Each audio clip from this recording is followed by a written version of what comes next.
Hey, okay, so when was the last time you looked at your balance sheet? When was the last time? Or are you more focused on your revenue or your profit and loss statement that you've overlooked the bigger picture? While the P&L shows you exactly what happened in a month, your balance sheet is the real MVP. It shows you what your business owns, what your business owes, and what's left over in equity so that you can see how stable you really are. In today's episode, we're kicking off on the journey of your balance sheet, starting with assets. We'll cover three different types of assets and what you need to know to understand the full value of your business. Let's dive right on in and get started with the power of your balance sheet. Welcome back to another episode of Harmonious Wealth. I am your host, Iyanna Vaughn, and this is episode 23. We are starting in gear. In season 3, we're going over like every single concept so that you can have a better connection with your numbers. So, with that connection, you'll be able to understand what your financial reports are telling you in your company. So, we focused these past couple of weeks on the profit and loss statement we covered in episode 20, the revenue. 21, we covered expenses. 22, we covered profit. Now we're switching gears over to your balance sheet because that is just a financial report that is often just kind of neglected, not more than your statement of cash flows, which we'll talk about another time. If you've been focused solely on your profit and loss statement, trust me, you are not alone.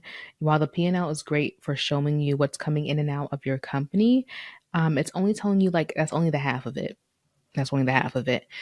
Your balance sheet is where the real story happens in your business. It's like the roadmap that shows you what you own, what you owe, and what's left over, which is equity. So we're going to explore just one aspect of the balance sheet. I'm not going to overwhelm you. I'm not going to bust it over your head. We're just going to start really, really simply, and that is with assets. So we have three different parts of assets. That's current assets.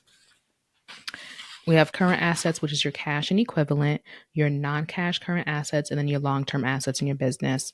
The exciting part is like this is just the first stop on our journey. And by the end of this, I want you to think of your balance sheet as like your best friend that you feel like you don't necessarily have to talk to, but when I catch up, it's lit. Okay. But I want you to actually catch up with her like more than just once a year. Just actually catch up with your balance sheet, catch up with your good sis every single month. Before we dive into assets, right, let's talk about why your balance sheet deserves its flowers. So it deserves more attention than your profit and loss statement, right? So while your profit and loss statement shows like your activity, your profitability, your balance sheet shows you your stability. And while your profit and loss gives you a snapshot of what happened in a particular period with your revenue minus expenses equals profit, your balance sheet shows you a full picture of what you own, what you owe, and what's left over in equity. So your balance sheet helps you reveal whether your business is financially sound. So say, do you have enough assets to cover all of your liabilities at any given moment? Like how much wealth do you have in your business? What are you actually building?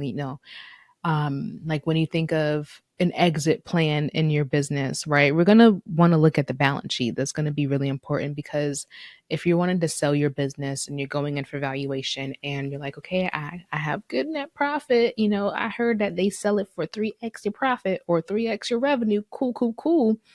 But anyone who wants to like buy a business or invest in a business, they want to see like what's on your balance sheet. They want to see like, okay, how are you maintaining your assets? Like, how are you just covering your debt? Like, do you have so much debt? And do you have any equity in the business? What's in it for me? And the balance sheet is important because this is again is where the investors look. By understanding your balance sheet, you're going to really step into that CEO level, that CEO role, because then you'll be able to make decisions not just for a moment in time, but for long-term success in your company. Okay, let's talk about current assets, cash, and equivalents. So the most liquid type of asset is, of course, obviously it's already liquid, your cash. And that means that it's money in your bank account. Another thing that's like an equivalent of cash is money that's sitting in your payment processing system. I know Stripe takes like a couple of days. PayPal, it's there already. I know that I use a system called Practice Ignition, and that's where I invoice all of my clients. And they have different tiers. So like there's one where you had to wait a week for your revenue to come in, or like your cash from Stripe to come in, or you can upgrade and get like a 3-day thing. And that's equivalent to cash, because it's not like you're waiting more than 30 days to get your cash. And speaking of cash, it is the lifeline of your business. Without cash, even if you're profitable, you could run into trouble. And what I mean, and we'll talk about this when we get to liability. So you could be very profitable, right? And you're like, oh yeah, we're good. But then you have debt. That's like a bill. Then that really depletes your cash, right? Or you have your distributions. That's part of equity. And while your profit is well, you're wondering why your cash is out, because you're paying yourself excessively on your balance sheet, but you're not seeing it on the profit and loss statement. No shade, no shade. Trust me, no, none at all. So let me tell you about like how making sure that you're disciplined about your cash flow is going to be vital in your company, especially when there is a slow season. So, there's always going to be ebbs and flows in companies, depending on what season your industry is in.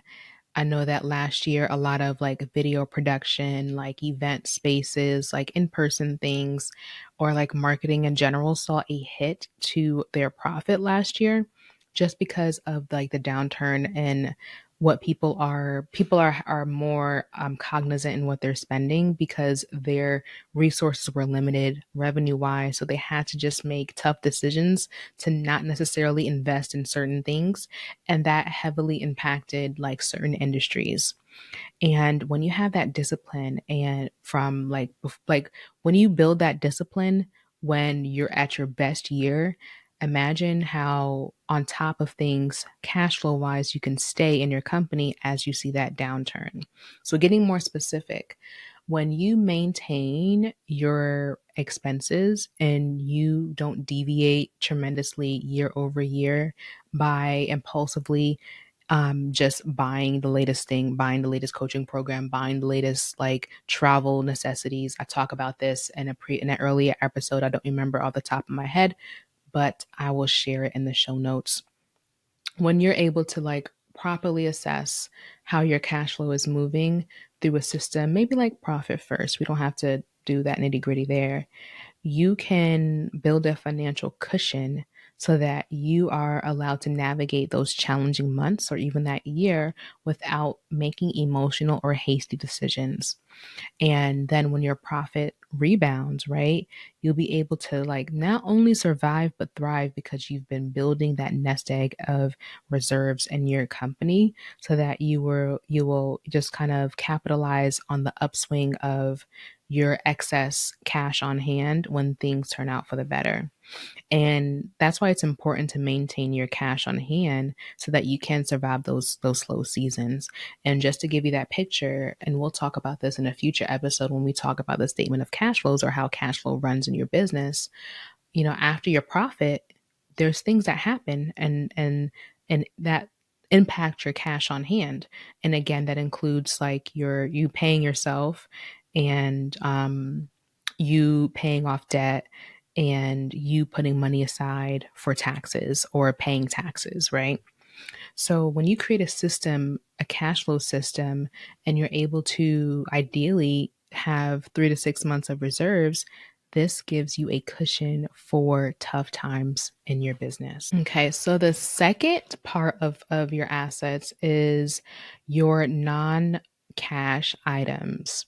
And these are things that can be easily converted into cash within a year. So, current assets, let's just kind of put that out there. Your current assets are what you can turn into cash within a year. And they include accounts receivable. This is what your clients owe you in your business. It includes like your inventory. So, if you sell merch or if you have a product based business owners, basically you plan to sell these things. So, these inventory is going to turn into revenue eventually, right? Third example of a non-cash current asset is prepaid expenses. And that can be like an expense that you prepay in advance. That could be like a service that you've paid for the entire year, that the promise is you're going to get that service delivered to you. So that is an asset for right now because they owe you that service. So on their end, is a unearned revenue liability, which we'll talk about in the next episode, where they need to actually deliver on that service so that they can earn that revenue. Okay. So in episode 20, I shared all things about revenue and what you must know, 3 things you must know about revenue in your business. So I have a client and she's a great example of how understanding her numbers can transform her operations. So she loves to analyze her business and through an actual lens, which gives her a clear picture on how her projects are performing and how well her team has executed throughout the year. When we first started working together, however, she struggled with an inefficient invoicing system and receivables were piling up. Outstanding invoices were holding her back and it was delaying her cash flow where it created unnecessary stress. So together we revamped her invoicing process. We implemented the strategies to help her reduce the days of receivables so that she can reduce the amount that's outstanding. So the result was we were able to turn her accrual based revenue, which is what she earned versus the cash. Once we were able to implement a proper invoicing system, she was able to get the cash sooner so that she can have better control and confidence over her business health. And this is a perfect example of addressing your revenue system so that you can create a ripple effect of how it can improve your cash flow overall. So it's important to have a system where you turn your non cash items into cash as soon as possible so that you can successfully operate your business, right? And I should have mentioned this in episode 20, and I'll probably create this as a snippet, but there's 2 different types of revenue, and it is accrual based revenue, which is basically what you are billing, what you are invoicing, but you haven't just yet received the cash. And then there is cash based revenue, which is, of course, what you received in cash. And when you are looking at your report in an accrual basis and you're looking at the revenue that you earned, right, but not yet received, when you look at your balance sheet, you'll be able to see, okay, what in total is owed to me versus what I have in cash. And if your accounts receivable is greatly higher than your cash, that tells me that you need better systems to get your cash swiftly or just more efficiently so that you can, just have cash on hand for you. Okay, so we are on the third part of your assets, and that is your long-term assets. So your long-term assets are basically assets that take over a year to turn into potential cash. Or you just kind of keep it, they're long-term. It could be your equipment, your laptops, your camera. It could be your car. If you bought a car in your business, that's an asset. And then your real estate, if you own a commercial real estate that your business owns, that is also a long-term asset. And then we have intellectual property, like your patent, your trademark, things of that nature that are intangible, but they are long-term assets of your company. So long-term assets, they're going to take some cash up front, but then they could potentially appreciate in value to then create later value for your company. So I have a client who's an M&A startup, and we're just looking at numbers to kind of see sellers' financials.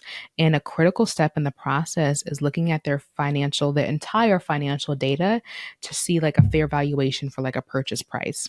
And when you don't have a clear, reliable numbers, you simply just can't move forward. And again, if you're just looking at the profit, it's going to be hard to just say, oh, my company is worth X, Y, and Z without also looking at the balance sheet. So you might not be thinking about selling your company, but I strongly urge you as we go through the series of okay, what is my exit strategy, or what is my long-term goal for my company? Am I going to transition it to my family, my nieces, or my children? Is that going to be the plan, or am I going to sell the company? And what would I want the company to be sold for? Or if I would like to just be talent, talent is more so do I want to just do the work and then have someone else operate the business because I am amazing at what I do? And or do you want to get paid as equity shareholder and someone else owns the business? So it's going to be vital to think about not only creating a lifestyle business, which I'm all about. I have a lifestyle business, but I'm also wanting to create a legacy business, and that involves me really holistically looking at my business not just from one vantage point. So when you regularly assess like your long-term assets, you're able to just kind of ask the question like, are any of these things depreciating? Are they increasing in value? Do they still serve my business goals? And just, making sure that you keep a list of your long-term assets up to date. Okay, so let's recap. So the different types of assets that we talked about in your business are current assets, which are cash, like cash based current assets, other current assets, which are non cash current assets, and then long term assets in your business. Which type will you be focusing on that you didn't necessarily expect? Let me know in the comments if you're watching on YouTube or send a DM on Instagram at Harmonious Well. If you're looking to get serious about your balance sheet and start using it to grow your business, grab my Harmonious Cash Flow Planner. It is a tool to help you track, help you optimize, and analyze your finances without all the stress. Whether you're dealing with seasonal cash flow dips, or like you're planning for growth, this planner can turn your chaos into clarity. Grab your copy today and have cash flow harmony. Make it your superpower this year. Go to lovelyfinancials.com/planner or check the link in the show notes to get started. If you're a woman growing your business and your family and you want to release all the worry, all the stress in regards to just knowing the numbers in your business, I really would love it and would be honored for you to join this community because I want you to not only just understand your numbers, but to build your personal wealth and create a legacy. So subscribe on either YouTube or anywhere you listen to on podcasts. I'm on a mission to help 100 women at least reach at least 1 million in net worth so that they can create generational wealth and stop those generational bad patterns. If this aligns with you, dear friend, I would love for you to be a part of this community on Harmonious Wealth. Thank you. Bye.